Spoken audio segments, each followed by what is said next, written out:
अपने दुख को, अपनी तकलीफ को, अपने कष्ट को किसी दूसरे के दरवाजे पर जाकर कभी मत करो, कभी मत करो।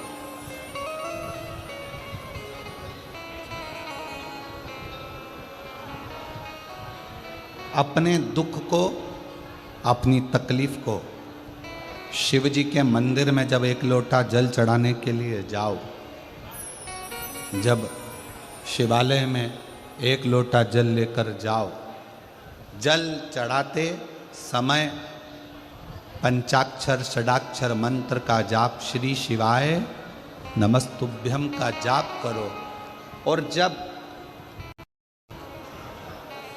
शिवलिंग जलाधारी ये चरण जहाँ से पानी बहकर नीचे गिरता है, वहाँ अपने हाथ को लगाकर अपने दुख को, अपनी तकलीफ को शंकर के उस अशोक सुंदरी गणेश कार्तिकेय के स्थान का स्पर्श करते हुए बाबा से जरूर कहो कि जैसे ये तुम्हारी बेटी है उसी तरह मैं तुम्हारी बेटी हूँ, जैसे तुम्हारे ये बेटे हैं वैसे मैं तुम्हारा बेटा हूँ। इनके दुख को आपने मिटाया था, मुझे भी अपनी बेटी मानकर मेरे दुख को मिटा दीजिए, मेरे दुख को समाप्त कर दीजिए।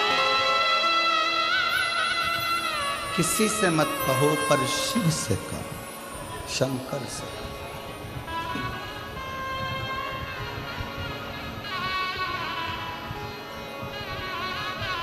जब आप चरण पकड़कर अशोक सुंदरी की जगह पर अपने हाथ का स्पर्श कर कर, गणेश कार्तिकेय के स्थान का स्पर्श कर कर शिव से कहोगे तो शंकर अपनी औलाद आपको बनाएंगे और अपनी पुत्री समझकर आपका दुख जरूर मिटाएंगे। बैसाख का महीना चल रहा है, शंकर के शिवालय में जाओ। शिव के शिवालय में 3 स्थानों का स्पर्श अवश्य जरूर।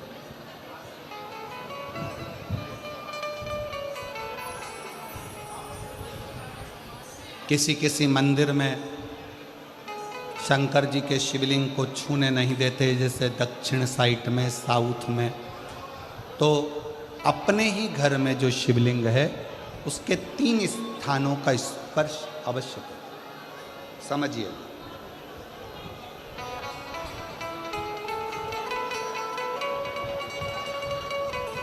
पहला शंकर भगवान के जहाँ से जल बहता है उस स्थान, ये जलाधारी है, जल बहता है, ये शिवलिंग है, यहाँ से जो पानी नीचे की ओर जाता है उस स्थान का स्पर्श अवश्य करें। दूसरा,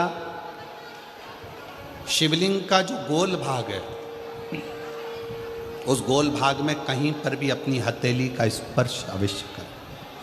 तीसरा, शंकर भगवान के शिवलिंग का जो ऊपर का भाग है वहाँ अपने अस्त्र का स्पर्श अवश्य करें। तीनों स्थान पर ब्रह्मा, विष्णु और महेश का स्मरण करते हुए जब बैसाख महीने में आप शंकर भगवान को जल समर्पित करें। शिव जी को जब बैसाख के महीने में जल दिया जाए तो दोनों हाथ से अंजलि में कलश रखकर शंकर भगवान की अपने हाथ की अंजलि में जल रखकर शिव जी को जल अवश्य समर्पित करें। शिवरात्रि के बैसाख महीने की शिवरात्रि पड़े, बैसाख महीने की प्रदोष पड़े तो एक बेलपत्र शंकर को अवश्य समर्पित करें। मान लो गर्मी बहुत तेज है, पेड़ों पर बेलपत्र नहीं मिले तो एक दुर्वा शिव को अवश्य समर्पित करें। मान लो बहुत तेज गर्मी पड़ने पर, या रतनगढ़ में तो हम देख रहे हैं रजी रज, धूली धूल इतनी है, मिट्टी इतनी है कि यहाँ तो दुर्वा मिलना भी बड़ा मुश्किल है, तो एक चावल का दाना शिव को जरूर समर्पित करो। उतने उतने में।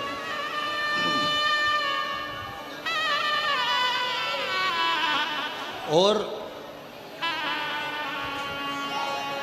बैसाख महीने में सबसे ज़्यादा जरूरी है, जो सबसे ज़्यादा जरूरी है बैसाख महीने में, वो जलाशय अर्थात अपने घर के नज़दीक में कोई पानी का स्थान हो, जलाशय हो, वहाँ का जल शिव को समर्पित करना, या शिव के नंदी के पास में। और हम तो कहेंगे शंकर का नंदी केवल मंदिर में मत देखो, आपके घर के आसपास में हमारे मारवाड़ की पहले की रीति रही है। राजस्थान में बहुत सालों पहले, जब लगभग 19 से 20 साल पहले हम फलोदी में आए थे, 20 साल पहले। और 20 साल पहले जब हम फलोदी में आए थे राजस्थान में, तो हमने उस फलोदी राजस्थान में देखा था कि प्रत्येक घर के बाहर पत्थर का एक छोटा सा कुंडा जैसा होता। दो चीज़ें हमने फलोदी राजस्थान में प्रत्येक घर के बाहर 20 साल पहले देखी थी। एक इतना बड़ा कुंडा पत्थर का जिसमें लोग भोजन रख देते हैं, और एक बड़ा सारा कुंडा जिसमें लोग पानी भर देते हैं, जिससे चिड़िया, पशु। शिवजी को तो जल समर्पित करो,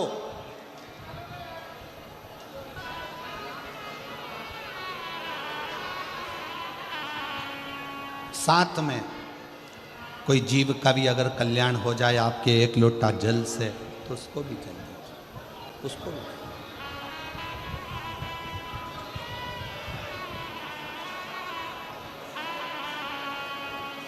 शंकर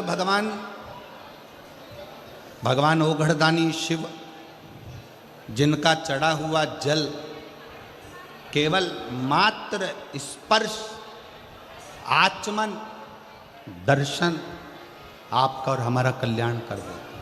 उत्तर प्रदेश में एक व्रती ब्राह्मण रहता था। वो व्रती ब्राह्मण साधारण नहीं था, उसका व्रत बड़ा प्रबल था।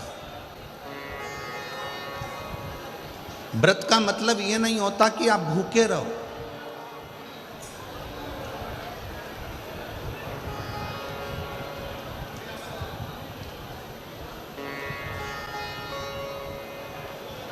भाई श्री हनुमान प्रसाद जी पोद्धर जी ने अपनी वाणी में कल्याण के शिव अंक में, अगर बन सके तो आप पढ़िएगा, कल्याण के शिव अंक में भाई श्री ने एक लाइन लिखी है। भाई श्री ने अपनी वाणी में लिखा कि भगवान को पाने के लिए अगर तुम अपने दिल से एक बार अगर मुख से कह दोगे कि हे प्रभु मैं तुम्हारा हूँ और तुम मेरे हो, बस ये बात अगर दिल से कह दी तो परमात्मा भी तुम्हारा हो जाता है और तुम परमात्मा के हो जाते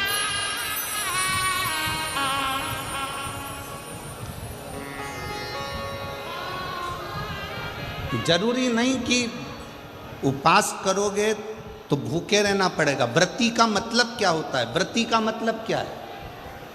एक सिंहपुर प्रदेश में एक व्रती ब्राह्मण रहता था। व्रती ब्राह्मण का मतलब ये है कि वो कुछ खाए पीने से या उपास रखने से, साबूदाना खाने से, मोरधन खाने से, चिप्स खाने से, वेपर्स खाने से, पपीता खाने से, सेवफल या केला खाने से व्रत नहीं होता।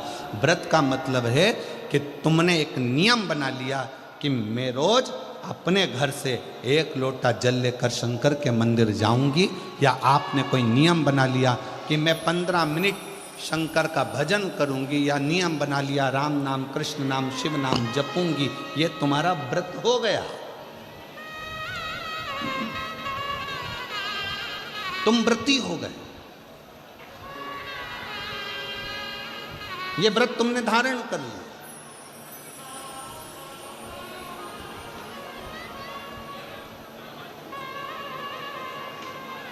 कई माताओं ने नियम बनाया, रतनगढ़ की ही रहने वाली माताएं, कई माताएं रतनगढ़ की ही रहने वाली पंडाल में रह रही है, कई माताएं रतनगढ़ की। उसने नियम लिया कि मुझे 7 दिन कथा सुनना है।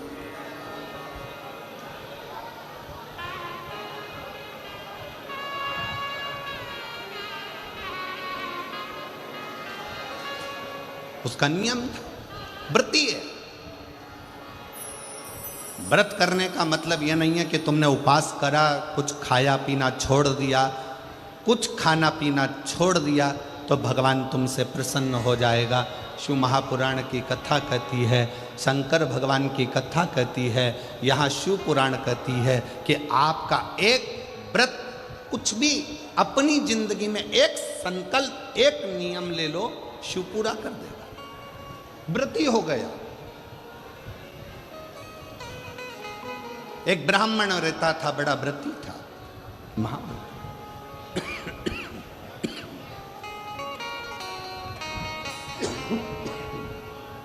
और वो महाव्रती ब्राह्मण,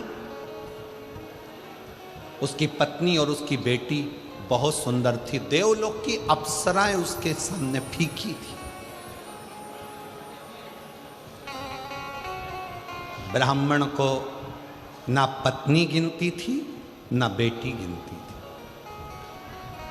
ना पत्नी गिनती, ना बेटी गिनती। खूब अपशब्द कहते, पत्नी ताना दे देती, आड़ा टेढ़ा बोल देती, अपशब्द कह देती।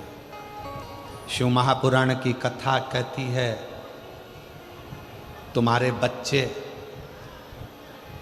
घर में जन्म ले लेना, बच्चों का जन्म आपके घर में हो गया ना, तो पति से निवेदन है, पत्नी को गाली देकर बात ना करे, और पत्नी से निवेदन है, पति को अपशब्द कहकर बात ना करे, नहीं तो आपका बुढ़ापा बिगड़ेगा जरूर।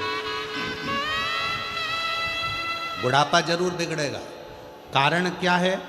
आप अपनी पत्नी का आदर नहीं करोगे तो बुढ़ापे में आपके बच्चे भी आपकी पत्नी का आदर नहीं करेंगे।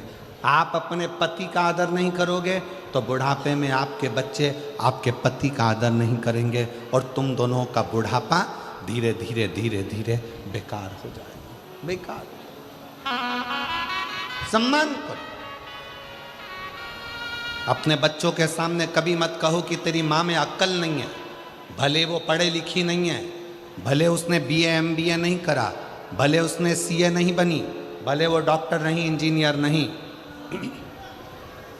पर अपने बच्चों के सामने ये बात रखो, तेरी माँ के बराबर कोई विद्वान नहीं है, तुझे विद्वान वो बना कर रखेगी, ये निश्चित है।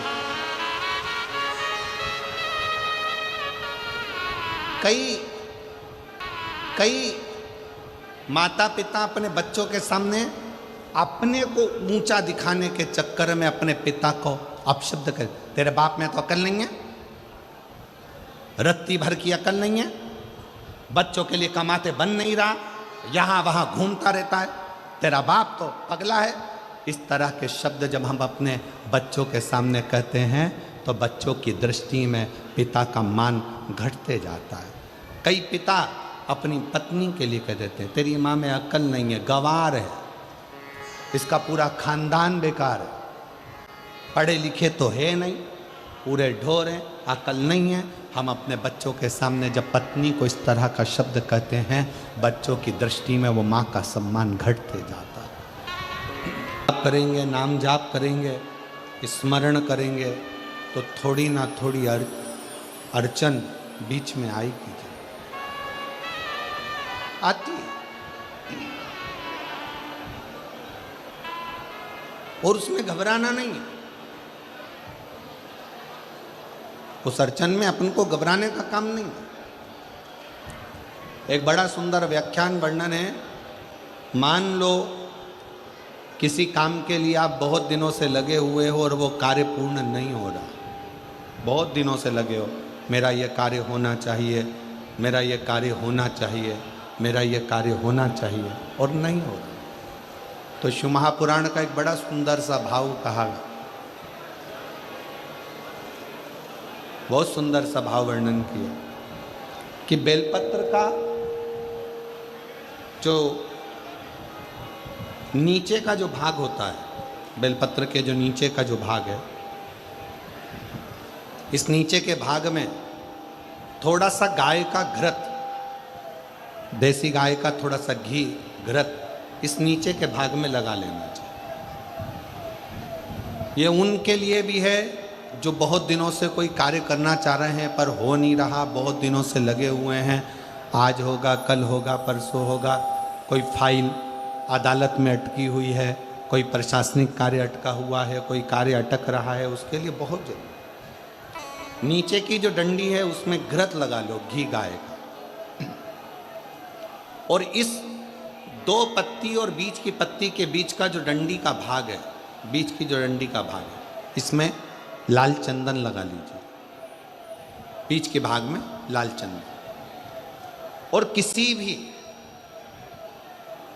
प्रदोष के दिन प्रातः से लेकर शाम तक के बीच में, प्रदोष काल के मध्य तक के बीच में कभी भी इस बेलपत्र को शंकर भगवान को, ये जो डंडी का मुख है, ये डंडी का मुख जलाधारी की ओर हो और इस बेलपत्र को शिव जी पर समर्पित कर दो। 1 लोटा जल जो आप लेकर गए हो उसको 3 बार इसी बेलपत्र को चढ़ाने के बाद जो जल लेकर गए हो वो 3 बार अपनी कामना कर कर इस बेलपत्र पर समर्पित कर दो। इसी बेलपत्र को वापिस लेकर आ जाइए और अपने कोई भी स्थान पर, पूजन वाला आदि कोई भी स्थान हो वहाँ उसको रखिए। 3 महीना तो जाने दो, अगर बाबा ने चाहा तो 15 दिन भी नहीं लगने देगा और कार्य की सफलता जरूर, कार्य की सफलता जरूर। शिव उपासना, पार्वती जी के जीवन में, माता पार्वती जी के जीवन के अंतर्गत कितनी कितनी अड़चन है, कितनी बार अगर मौका मिले तो शिव महापुराण की कथा के पंडाल में बैठकर जब आरती हो, कर्पूर गौरम पूर्ण हो जाए, जब यहाँ से जाओ उस भूमि को नमन कर कर उसकी रज को अपने गर्भ पर, अपने हृदय से लगाकर विनती कर कर तो देखो 25 साल क्या, हमने तो अपने व्यासपीठ पर देखा है 40-40 साल बाद भी बाबा ने संतान दी है। तो ये तो 25 वर्ष के बाद औलाद हुई, उससे रिश्ता जोड़े। रिश्ता तेरा मेरा सबसे प्यारा, रिश्ता तेरा